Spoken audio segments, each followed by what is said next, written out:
Welcome to Cybersecurity Shall Be C-Level Priority, the podcast that puts the digital world to the test. Cyber attacks are on the rise, and data is the most valuable asset in today's world. But how can we protect what matters most to us?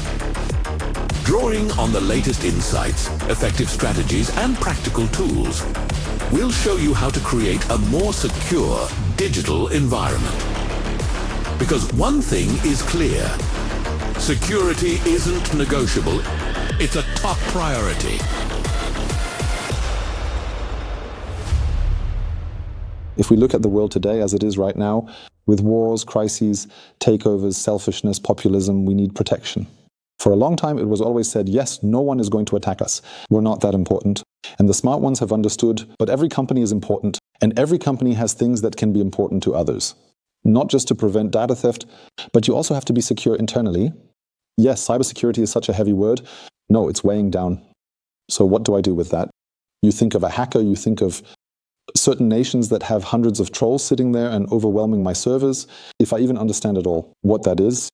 Hello, and welcome to a new episode of Cybersecurity Chefsache, the podcast. Today, I'm not in my recording studio again, but with a special guest. We're on site at Toygar today. And Toygar, we want to talk about one of my favorite topics today. Talk about one of your favorite topics, namely the issue of the skills shortage.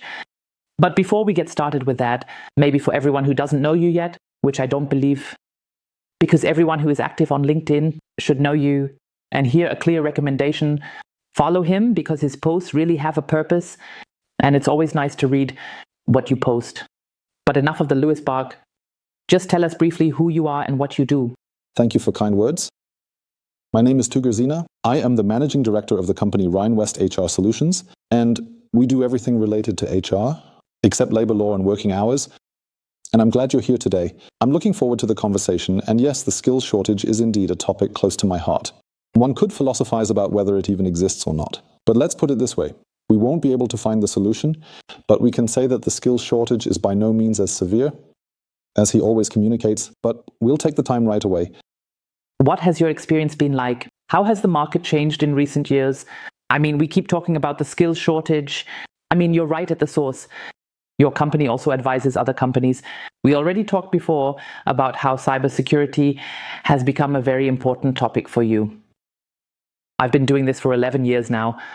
When I started 11 years ago, cybersecurity wasn't really in focus at all. It wasn't really in focus. It all starts with the fact that IT wasn't in focus. I think it is the beneficiary of the last 10 years.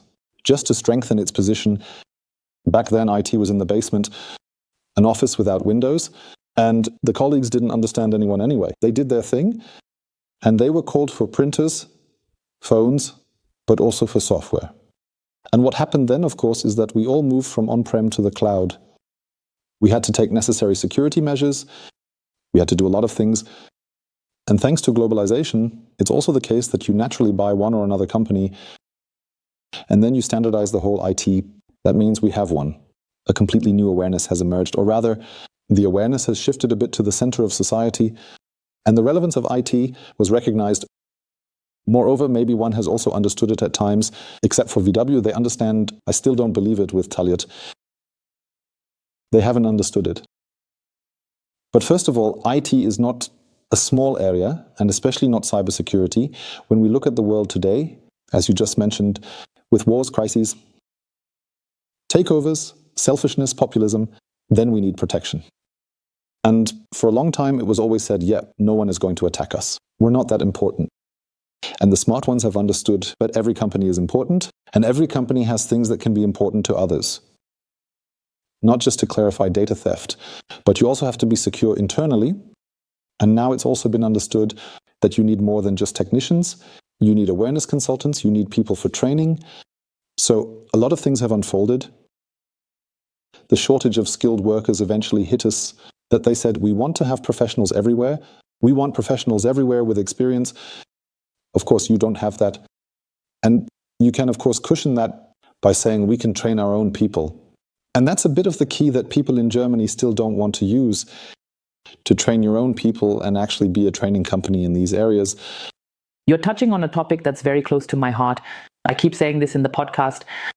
Train your own people, because for cybersecurity, you need passion, dedication, and someone who supports you. But maybe looking back at the journey you've been on, you just said like IT and cyber have come into focus. I often still see the difficulties that companies don't really grasp this. Cyber, I mean, this big bubble indeed. How multifaceted that they might be looking for someone conservative, but actually need a pen tester, so to speak. Do you see that in yourself? So there are some really great companies. They are often unknown in cybersecurity, and they do really great work and are filled with very qualified people, and they only take on certain projects. And on the flip side, you also have to understand the customer side. Customer is sitting, his business model is maybe to manufacture screws, and he has a production facility and some drawings and customer data. Sometimes he also lacks awareness of the risk he is currently exposed to. And now there's one more thing to add. Yes, cybersecurity is such a heavy word, it weighs down. So what do I do with that? You think of hackers, you think of certain nations that have hundreds of trolls sitting there and overwhelming my servers, if I even understand at all what that is. But you don't understand what it's about. And security isn't expensive. Security is not a thing. We don't need to build technical walls right now.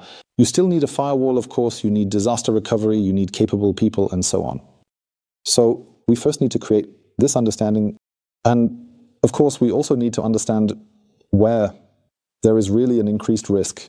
And maybe we should say goodbye to the idea that we will always have 100% protection. We can only make sure of that we make it difficult for any attackers on the employee side. That means, of course, you need people who can't do everything today. You need people who are willing to learn tomorrow, to learn the day after tomorrow. And even when no one is watching, do the right things. Because the biggest risk for a company is that they stay and are still the insiders. That's a completely different problem. Then also, and you just don't think about it. So it's how you turn it. You always have more than just one area that you need to recognize. And what I can also say about that is you just mentioned the topic of INTI, which I often see. There are enough people in the company who have the know-how, who are developing themselves privately because they're interested, who take a look at offers like Try Hack Me, Hack the Box, and whatever else just for fun, to take a look at that and roughly deal with the topics. And then they might be sitting in an IT position or another position and are not allowed to, and I've lived that before, that it can also shift. So of course, no comments to make anyone who can't do something now. He's becoming an insider, but you already have the resources that a company should provide to help someone develop further. They are simply not seen because that's a bit like Try Hack Me. It's kind of private nonsense, so to speak. Playground. Exactly. It's like a playground, but it doesn't help me for the job. And I think there's still the problem that we don't have a classic training path in cybersecurity. It's also hard to establish that because the technology is developing much faster as we can keep up, especially in Germany. We're very slow with a lot of things. But the word about insiders is we're usually looking for qualifications, or most companies are looking for qualifications.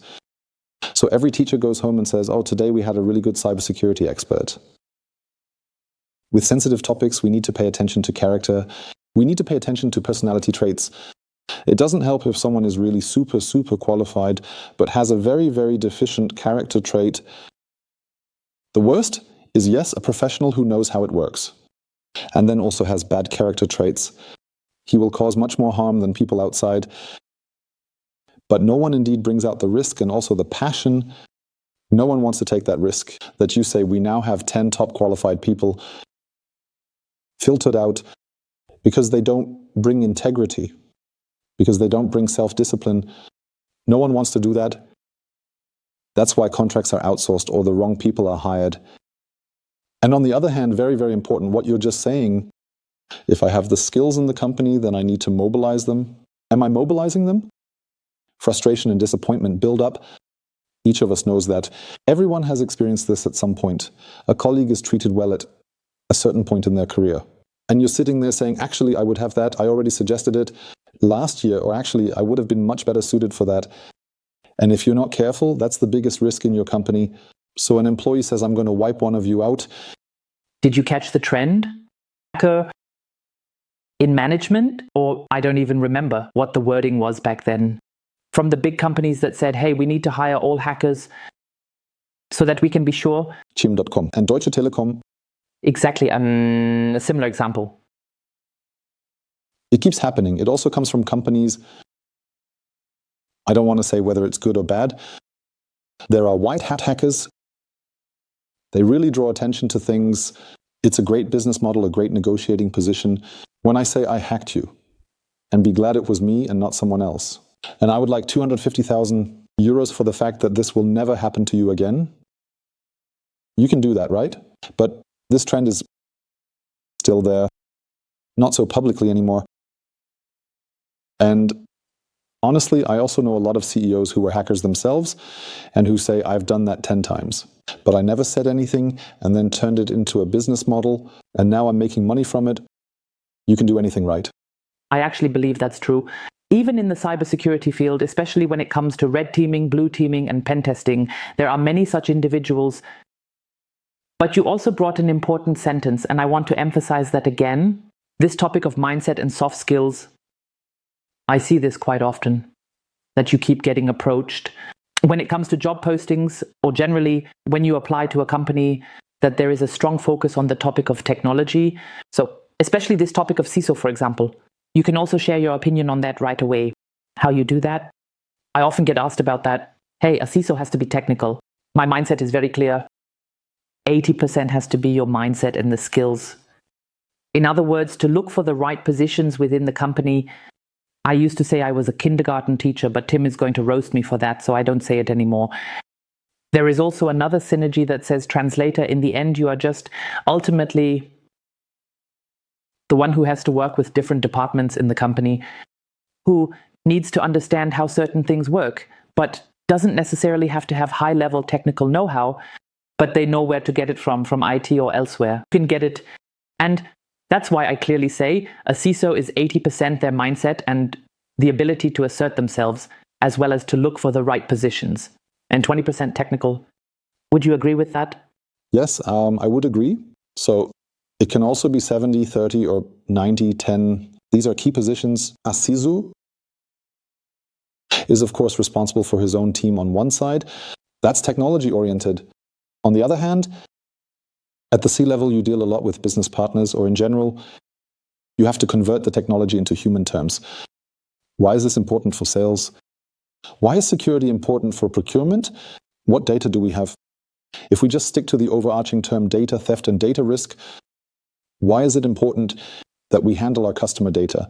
Well, with our pricing data, with our supplier data, and so on, you need this business case, and you need to grasp the business model. That's important. There are hundreds of thousands of people sitting in a company who don't understand the company's business model. How do I make money?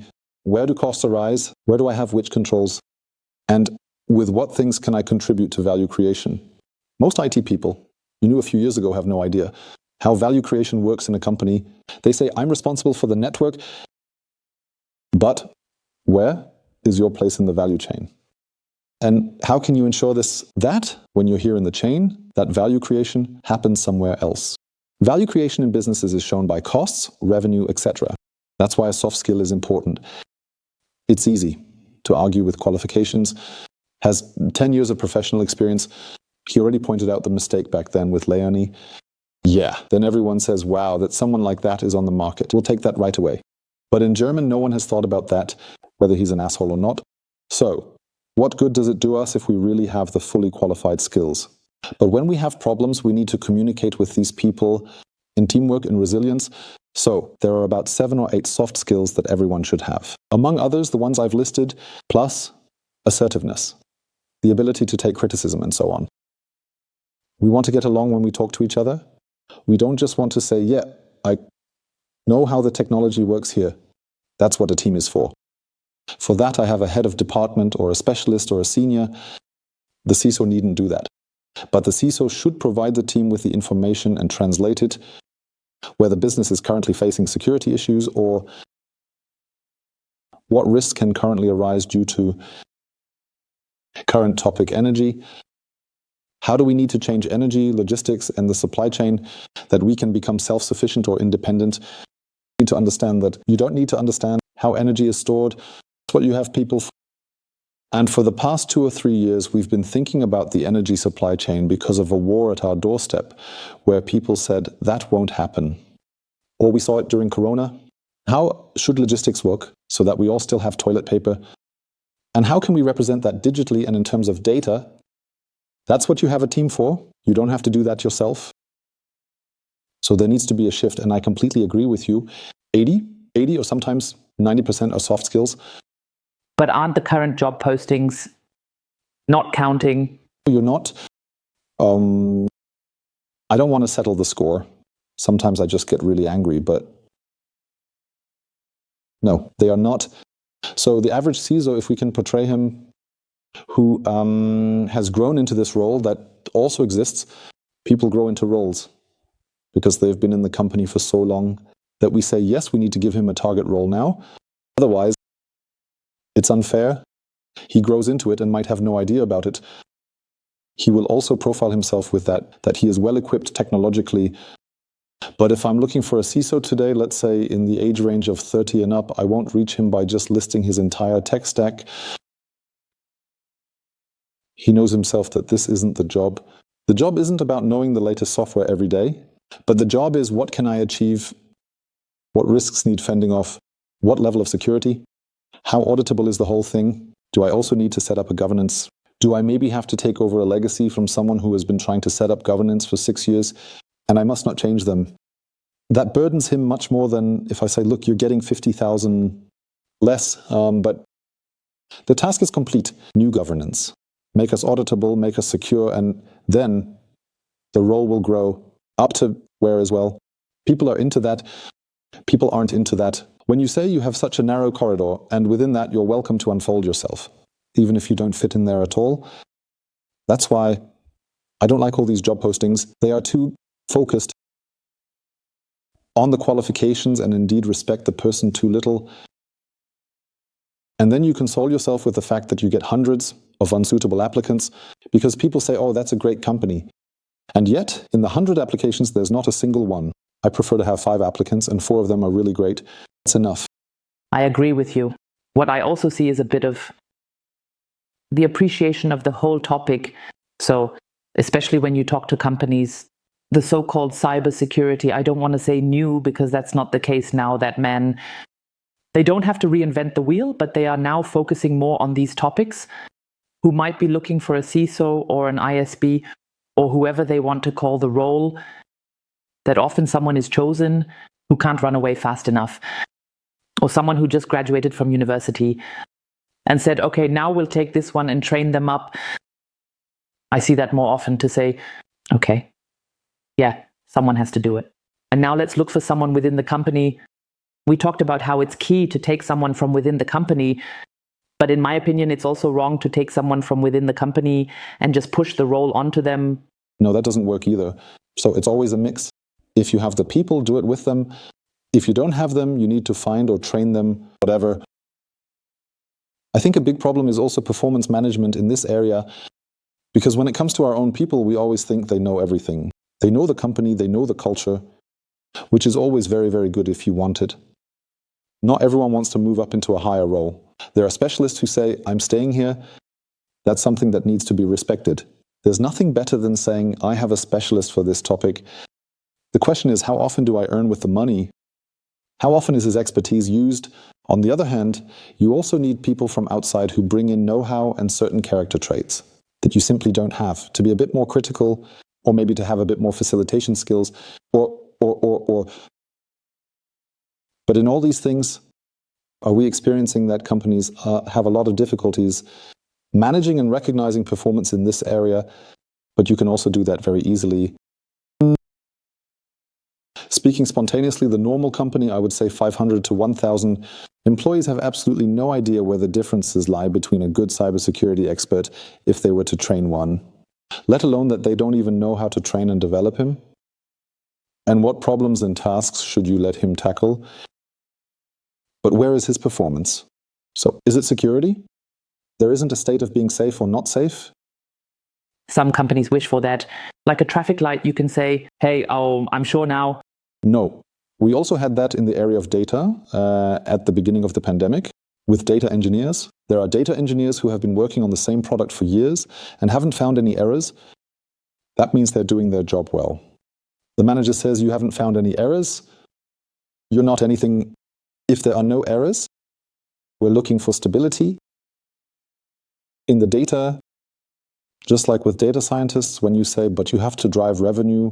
No, I can't drive revenue. I can provide you with the basis for the decision that a certain product should be produced in a specific quantity and sold at a certain price so that the likelihood of purchase is as high as possible. I can guarantee that, and it's the same with cybersecurity. I can find security vulnerabilities, then I might find 20 of them. And then unfortunately, I work more than one day on most problems because I just need a lot of it. A lot of side knowledge, and maybe I'm safe today and I was safe yesterday. Whether I'm safe tomorrow, I'll only know tomorrow. And then I have to work on it again. So performance is unfortunately not tangible there. And many companies don't understand that how they should do it. And when you give them the idea, they say, oh, we have to spend more money on that. That's still a problem. We already have good people, spend money again. And it really won't be a good solution. Do you see, with the clients you talk to, also this topic when we talk about training, especially this topic of certificates? Many will laugh now. I have my own opinion about certificates. I myself have 2 certificates and I'm keeping them. At some point, you just have to do it. But basically, that's my personal opinion. Certificates are just smoke and mirrors. There are certainly certificates, especially in the cybersecurity field, those that are really very specific and have very specialized knowledge. But I always tell myself a certificate is basically just memorization, learning from questions or retrieving knowledge at a specific time. But connecting that with practice, that's actually the challenge. What you would need a certificate for, and not just to retrieve knowledge. And aside from that, many certificates are, let's say, international, which are then standardized, and that we don't really need them here in Germany. And that's why I always say you have to shine with knowledge by being able to show it, in which you can also, so to speak, afford it. And the other thing is a certificate. But when you're in initial contact with someone or trying to find someone, so for many companies, there's really just one option left to look. How can I measure that? And that's where I see it. Clearly, of course, the topic of certificates. But I would also be interested in your opinion. How can you, or what do you recommend to use it as a measurable tool when you have a conversation with a candidate? I don't want to deny the value of certificates for those who have them. For those who are considering it, I would say exactly the same thing you said. Learning things from a standard, it's nice for yourself. Anyone can do it. There are also purchasable things, and on LinkedIn, there are plenty of certificates. Will be done in 15 minutes. I'm a friend of really pay attention to the soft skills first. So what is that? Let's take 2 areas of responsibility. Let's take the cybersecurity consultant. So the typical person who is responsible for this topic in companies, what does he need to do? He needs to do other things as the specialist who manages Azure Cloud. So the person who takes care of the Azure Cloud in the ongoing project, maybe you don't need to talk so much with external people. So let him be an analyst, let him be a bit more introverted, let him get into it. So with the consultant, I pay much more attention to communication skills, moderation skills, and assertiveness, and things so the requirements are different.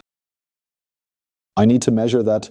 If I put both of them through the same test or focus on the same certification for both, then only one of them will win. If I don't know I'm doing there, I'm always a fan of work samples. Give me a work sample, a realistic one that can actually occur in the job role I've applied for, that can actually happen daily or can happen regularly.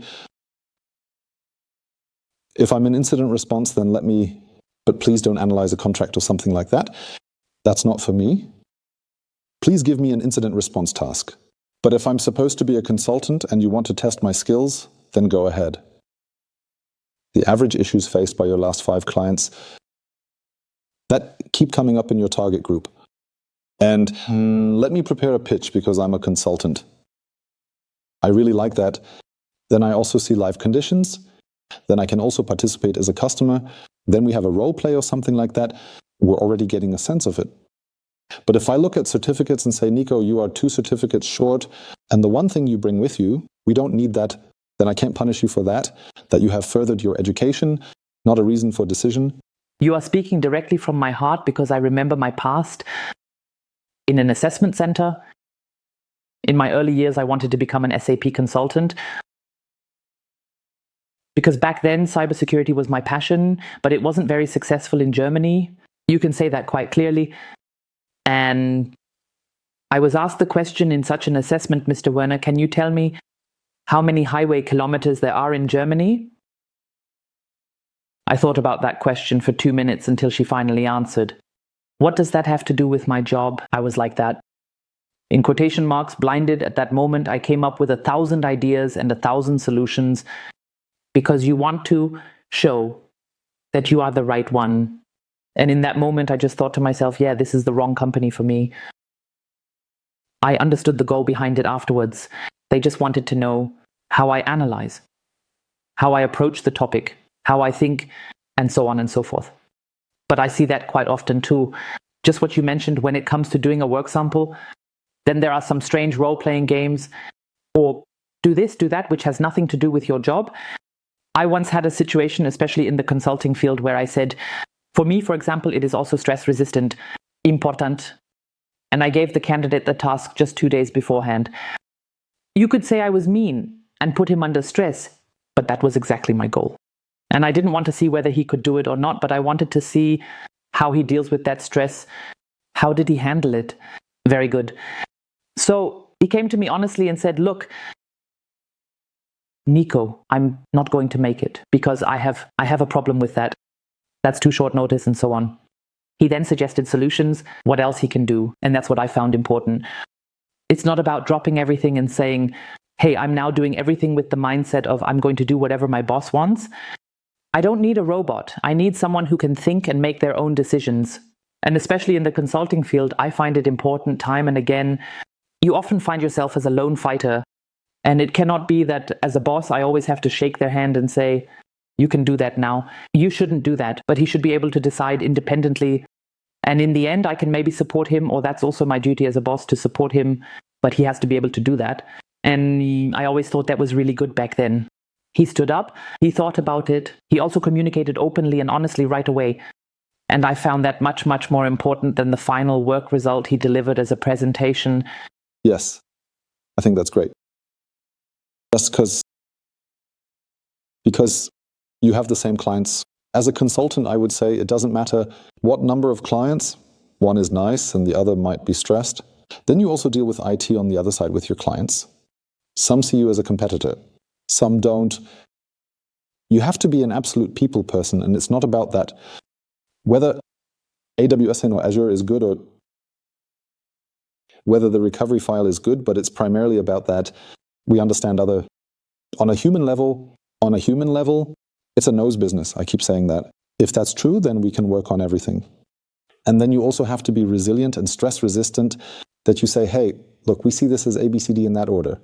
And you say CBA. So let's talk about why that is and where we might find common ground to find. Then you can talk about technology later. But the personal connection has to be right. And you have to pay attention to that. You did really well. You said, how do I find out about stress? So I create stress. Many companies don't do that. Many companies ask, who do I need to stay with a consultant? He just needs to communicate more, as he can implement it technically himself. Then we measure him by certificates on know-how, so really on technical things that he has nothing to do with anyway. Just because we don't know how, he can show us that he knows what he's talking about. That's not his fault, that's my fault. The company, I need to lay the foundation for him, what he will find, so that he or she feels that way from the very beginning. Hey, this is my realistic work scenario. It doesn't make any sense if I try to test you in a certain way. After the employment contract, you realize that things are done differently here. All these classic questions, where do you see yourself in 5 years? So in 2019, no, the other way around. In 2015, everyone answered this question wrong. Because we had the pandemic no one came to see that either. So there are always about 3 or 4 questions. That's the opener, blah, blah, blah, how's it going, and so on. What you just said, those are the brain teaser questions. There are so many kilometers of highway. How many golf balls fit in a Boeing have nothing to do with job. And then there are these ridiculous questions. So, name your strengths and weaknesses. You know what I always answer? When someone asks me about my weaknesses, I always say, I don't like chocolate. Nice too. Why do I say that? Because it's always, first of all, an icebreaker. It's that you laugh about it. And then the question comes, why not like that? And then I explain to them that weaknesses are dependent on situations. There might be a general weakness, sure, you can talk about that. But in the end, it's like this. A weakness can also be a strength. And that's why I find these questions, strengths, weaknesses, and that's absolutely ridiculous, because you first have to be in the situation with that person to then see, how does he react to the weakness? Because having a weakness is one thing. The other thing is dealing with that weakness and turning it back into a strength. And maybe it has nothing to do with the job. So that's another thing. I mean, you just talked a lot about yourself. I would have so many questions still without interrogating you. And still, I would have done a job interview without you noticing it. And that's the art of it. People shouldn't feel like they're in a job interview. Where see yourself in 5 years? What are your star weaknesses? What is a go-no-go? I find them so boring. Just have a cool conversation. You just said you wanted to become an SAP consultant. I would have something between what you wanted and what you have become. I would have so many questions. What has happened in your life? Now you could say, I fell in love. Ah, cool. Go tell me more. You would have told me so many things in a casual conversation. I could have casually probed further, and I could keep giving you little bits about the job and say, that fits really well. Because in that job, we need that too, and so on. That might be something different. It's more about things like that. So, and then we talk, and you walk out of here thinking, that was a cool conversation. And that's my goal. My goal is not to finish in 45 or 60 minutes, to put you under pressure or something like that. And honestly, yes, my God, where should I see you in 5 years? The family man wants to provide for his family, wants to move forward, wants a reasonable learning curve, wants to make money, paying rent, and seeing the boss's chair at work, yeah.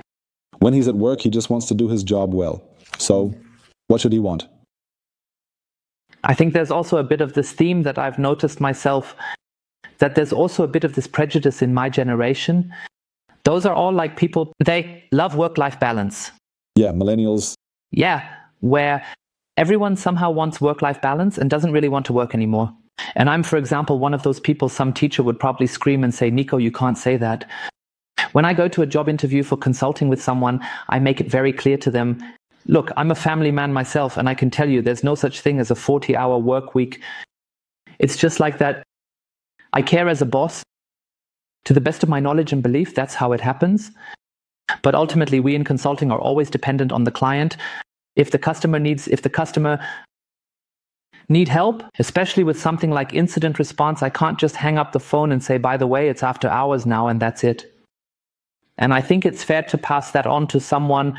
And I've noticed that also in last conversations, that it often gets swept under the rug. It starts off like we're managing everything somehow, and it's all going to work out. And also, especially this topic, family planning, travel activities. We already talked about that at the beginning. Before the Corona period, I was always on the go, not at all during the Corona period. And after the Corona period, it gradually starts to pick up again. But it's never at that peak like it was before Corona. Then there are also people who just don't want that. They say, hey, I'd rather be with my family more, whatever. And then I just think it's fair to let people know this now and say, look, you have to travel. In comparison to before, it's more manageable for me now. I can plan my own trips. I'm not on the road the whole week anymore, just maybe 2 or 3 days. Lies in the responsibility. And I often had the feeling people don't talk about it so openly and honestly. Don't do that. So, unfortunately, we observe that too. I mean, in every project phase, there are phases right at the beginning and right at the end that you might want to mention to the client. And in between, you can arrange it that way. At the beginning, you have to say it. When we have a new client, we need to go there. That's it. Until the relationship is established and stable, then kind of falls by the wayside. But then things always happen that are not predictable, where you say, look, I'm coming over. So you can't rule that out either. You can never guarantee that either I'm not a fan of sugarcoating things, especially from a certain position. And for a certain area of expertise, we know that 40 hours just isn't feasible. Just because that's the case doesn't mean there aren't other phases where it might be 30 hours. I have trust-based working hours. There are times when I can do something else because I did something else. And I feel the same way. We already had that conversation about working from home. Many people demonize working from home and say, hey, the employees aren't working properly, or I can't control them, and so on. I tell myself, well, if I can't trust my employee while they're working from home, then I should generally think about it. Is this the right employee? But those are also things that you can figure out. You can work those out. You can also work on those permanently. It's always about needs and conditions. If you have a work need and my working conditions fit that, then we'll be happy. It gets really bad when my working conditions and your needs are so far apart. But I still force you to fit into that. It doesn't work. And if I'm being honest, I'm not a fan of working from home as an employer, and I don't want that. Out for whatever reason, then I shouldn't communicate that either. Then I need to communicate my job postings and interviews from the start. That doesn't exist for me. Then you also have to live with the consequences. Then people won't apply. On the contrary, you can't judge that anyway. Even if they're sitting in the office, can't you judge what are they doing? But they can just bang away at the keyboard all day or play Minesweepers or something like that. You have your timesheet. Every consultant knows the documentation. The customer will notice it afterwards. If you lied about that, internally it will be noticeable too. If you book all those hours in the testing environment for 20 hours, then everyone will say that's a run-of-the-mill problem. We don't need 20 hours for that. So you're talking nonsense. So you have to trust people a little bit. Honestly, and you have to create a setup where you say, in this setup, I accept that I can grow or not grow at a certain speed. So let's say no remote work, only 2 offices in Germany and only certain clients. You won't get 100 people for that. That means your company will grow more slowly. Maybe there are customers out there for that, but you won't get the consultants. On the flip side, if you want to grow quickly, you need to change your conditions. You need to offer flexible working hours. You need a mobility platform. Maybe offer it so that people can travel by train, plane, or car, and so on and so forth. This leads to a larger pool of applicants. This means you can get new customers, acquire if you have good sales skills, and you will grow faster. So the employer has to think a lot about this beforehand. And the problem in Germany is we don't think about it. And when we've done it, we say, I actually wanted the other one. Then we have, of course, the whole drama. I wanted to bring up a topic again. We've kind of gone off track a bit. We talked earlier about the topic of training. I already mentioned in our preliminary discussion, it's quite classic. Cybersecurity training is now available in a few universities and schools. There are also measures that you can do something as a career changer. We've already talked about AZRV measures, about exactly how we find the whole thing. Let's keep that to ourselves. But what do you see right now in terms of someone wanting to get into this field as a career changer? What would be your recommendations that you would pass on to someone? You definitely need to bring some know-how about the technology. Let's differentiate again. If I'm a consultant, do I need to understand the topic? I don't have to be able to implement it, but I do need to understand how my partner on the other side is talking. Who am I talking to? With the head of IT or head of security or CISO, whatever. These are people who do nothing else all day. And that's not a bad thing.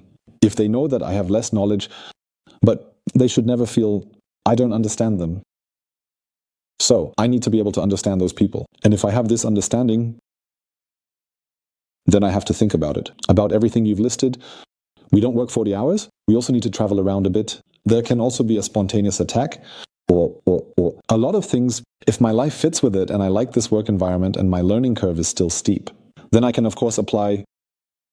But I really need to make it clear why I want to go into this field. And there's no bad reason for it. There are good reasons that are strong. If someone says that in the next 10 years you can make money there, that's okay too. That's perfectly fine too. Then the company just has to find that. But I do really want to understand what passion a career changer brings. And let's talk about the project people, the ones who really implement the technology. Then I would, of course, like to know How do you handle this responsibility? So we also have to, career changer, first, clearly explain where the knowledge comes from and how reliable this knowledge is. I can understand companies there too. They say one work sample is not enough for us. But we are ready. That's definitely something to appreciate. We are ready to take a look at that. But I would, of course, like to have it laid out.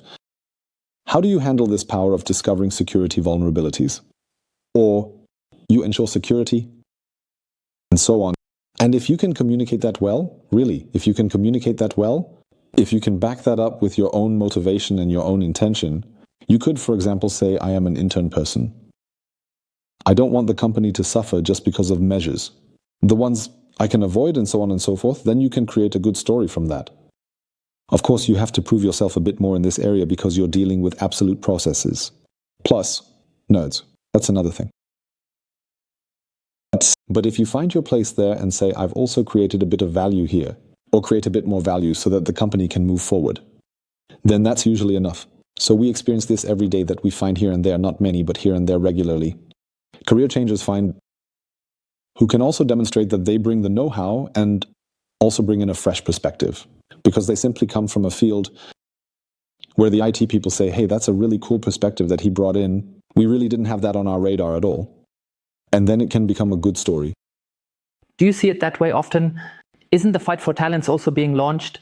Or rather, they say, yes, many of us are currently in this fight for talents. Do you see it the same way? Yes, it already exists. The cause is the problem. So, of course, if there are two people out there, and you need two people and I need two people, then we're fighting over them. We're outbidding each other. There are benefits. It becomes parental. That we say here, sabbatical and workation and so on. So, it has nothing to do with the job. So, now we can fight. We could also say now, look, Nico needs two consultants. And mine might not be that busy at all. So, what do I actually want? I want to earn more money. I want to satisfy more customers. What can I do? I could train my employees so that they have even more know-how. I could then use that to increase my daily rate or my project rate. And I just have to tell my client that my people have actually become much better than they were 2 years ago. And that's why I can't maintain the €1,200 daily rate anymore. But we need to go up to 1,600 now. So then I have a learning curve with the same people. They have developed further. They earn more money. I earn more money. I don't lose a single client and don't even have to outbid myself. With some things, that means I take my resources and invest them in my people. That takes a few days longer. And in that case, you take your resources and grab what's out there on the market. Because you say, oh, I don't feel like training or developing my people at all. So then I'm already out of this fight. We do it that way. I don't know how many days that is for you. The average consultant does. I would assume that they are not all at their limit right now. Let's take a simple example. Let's say a company has 10 consultants. The consulting rate is 1,000 euros. If they now do 100 consulting days a year, handling 1,000, other things keep them busy. They earn 100,000 for the company. But they also want to have a salary of 100,000. But if you give me 1,000, if someone brings in 100,000 euros in revenue, maybe I can spend 60, 65. There's a lot more that comes into play. And from that little bit, there are still overheads. Yes, then it's also in my interest to say, look, I need to raise the daily rates, but I also have to train the people that the daily rate proves itself. Then I need to free the people from nonsense side tasks. So, freeing them from secondary and tertiary work components so they can really focus on value creation. And then I also have to give the clients where you say, you know what, 100 days is just ridiculous. I'll do 140 days. So, I have 140 days instead of 1,400 made euros and can then say, Nico, really cool work. You've been with us for 3 years now. The 65, we can't leave it at that. Let's make it 80. You're satisfied. I'm satisfied. We have more money. Our KPIs have improved. But you're not leaving. You'll get better with me. So that's just the way it is. Of course, you also need a few people out there, and you can specifically choose them. But with all the topics we discussed earlier, if your job ad is good, if you know how to measure people, if you know where to deploy them and so on, and then you're out of this area. And that's what's interesting, that people are in this war for talents or fight for talents and don't even think about it. That they actually don't have to fight this battle at all. I think what I've seen time and again, especially in this area, the IT industry, it's always fast, rapidly growing and quickly adapting. And when I started back then, I still remember it from my parents. It was sometimes like that, 20, 30 years in one company, sometimes from training all the way to retirement in one company. I don't see that anymore these days because it's changing so quickly. Changed, I'm not a fan of it myself. To do something new every year, but I can also understand people to some extent, as you just mentioned, if you are not being supported, if you don't get any prospects, the market is huge and there's always someone fighting for it. And I think especially what you mentioned, this topic of training and further education, it's really quite easy to do these days. There are platforms, for example, LinkedIn Learning, maybe not the best, but there are platforms that companies can provide, customers that companies can provide. There really is a lot. And as you already said, one person throws it out there, just throwing benefits around, the other person is throwing benefits around. For me, it all has to do with appreciation. And I can personally say that for me, appreciation isn't always a monetary aspect or a financial aspect, but appreciation also has to do with other topics. And I believe that companies can still do a lot more for their employees, just showing appreciation in a different way. Yes. So I would say that many companies lack a personnel strategy. So there is a corporate strategy, which is usually X% increase in sales, customers, and so on and so forth. The personnel strategy underneath has to say that we can only generate this revenue when there is an increase in personnel here and there, or that the know-how is there. Just like with customers, if I want to have new customers, what do I need? I need leads. I need a sales team. I need a marketing team. So then I can start thinking, are these goals achievable with a team? Or are they at their limit? Are they at limit? Need new people? When do I recruit them? Where do I find them? Is there a difference if a new salesman comes in January or only in October? And so on and so forth. And then I have to, according to my explanation, there are about 8 areas in a company that you need to have under control. That's employer branding. No matter how strong or not, that's talent attraction. So, my employers and the attraction of applicants. Then, talent acquisition. How do I act and how quickly can I go after talents? When I find you, then the whole block of recruiting. Then tools, processes. Then you have onboarding, retention. So how do I engage people? How do I get them into my company? Then you also have the big topic of talent management. So the training of people and development to make them better. More value creation and personnel strategy. If you have covered these 8 areas, then nothing will ever happen to you in the company again. But you have to be able to make them aware. So if we start from the beginning, again with training, the education of the people. The worst thing you can do, you will probably agree, is to impose further training on people and say, just do this. So the consultant might need further training on the latest risks that exist, a few cases, but he definitely needs a lot more training in his personality traits. The project manager may be in other areas and in energy, in completely different areas. That means it only makes sense if I can do training in terms of value creation and personal development. That means I always liked it at my previous employers when I was able to develop personally as well. If it did me good, and I understood every employer said, watch out, Tiger, I'm giving you a training for your personal development, but I also want you to do one on the technical side. But please choose which one. And then I knew how it works. And if we now take a look at the whole complex with CRETIS, the umbrella law, and NIS2, I think we're there more than just oversleeping. And this year, it probably won't work either. And the global risks we are exposed to, I can't recruit that many people at all. There aren't that many people at all. So just to cover the CRITIS umbrella law and NIS2, there aren't many consultants in Germany. We currently have just a few hundred who can create this auditing capability, and we would need thousands. So I have to keep an eye on things, that it is done efficiently and my people do it well. So this look inward. What do I offer to help people improve? Stay long, come to me quickly, feel free to stay with me and also earn money. And comfortably. That's much more important than going out and saying, we need 5 more people, but everyone else needs that too. And you eventually lose that battle when salaries start to rise. So the complexity is, I think, not yet arrived everywhere. It hasn't been understood everywhere yet. The solution seems simple compared to the complexity. When you say that, I actually believe that many companies struggle with it. And above all, this topic of retaining employees with a topic appreciation. It's already a challenge for many companies. That usually doesn't exist. So let's not kid ourselves. And it might sound a bit harsh now, but appreciation usually stops after the signature or after the onboarding. We like to butter up candidates, then we want them, and then they get wrapped in sugar. Then you come into the company, then there's a final onboarding, then there's also an event or something like that, and eventually it's over. At some point, the role changes, and then we say, now deliver. Appreciation isn't about us having to butter each other up and pat ourselves on the back all day. Appreciation is when I can also say during the tough project phase, to put it bluntly. Sorry, Nico, that slipped my mind last time. We haven't had much time together, but I'm glad that you're here. And how you handled here was really good. So that's enough. We don't have to do that anymore. You go home and think, oh, but he saw it. What I've accomplished here, that's nice. No? So you can definitely back that up with a few other nice things. Money is always part of it. Maybe a gift or a lunch every now and then is also part of it. But that's all there is to it. But if I only tell people that when things go wrong, we know that from home. Try telling your partner, you know that I love you. It's different from saying, I just wanted to tell you that I love you.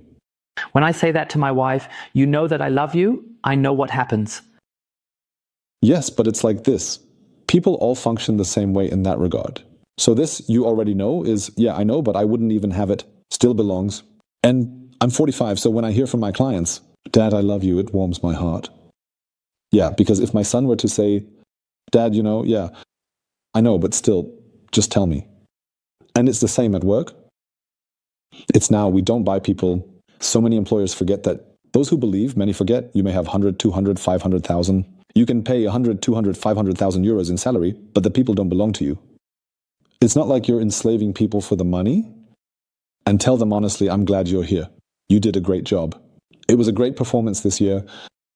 I know the customer is difficult, but that's why I'm giving it to you, because I trust you that you can handle such customers and so on and so forth. And I mean that honestly. That actually reminds me of my work at a Swabian company where it was like this. No praise is already the best praise. But not being scolded, praise enough. Exactly. I'm totally with you. So just to say in between, hey, you did a great job. Yesterday was like that for me. We had a joint project with customer. I then had a presentation with the supervisory board, and the supervisory board gave a lot of praise. They gave that as a school project, as the model project, how it should run, and everything that goes with it. I immediately wrote an email to the entire team afterwards and said, guys, this isn't just my achievement just because I was in the presentation. This is our achievement. And I always find that super important. Also, this feedback, then passing it on to the people, because we all know we are all strong as a team. You can certainly be a lone wolf every now and then, but if you want to be big and successful, then you always need a team somewhere. And I notice that often that's forgotten. That means then the one standing up front, the praise often goes to the one in the spotlight, but in the end, it's always the team or the last person in the team who doesn't get it. Yes. Well, thank God that's happening less, but unfortunately it's still too much. We are also a bit cold-hearted in Germany. We're also stingy with our emotions. You said the nonsense is yes. If I haven't been scolded, that's already praise.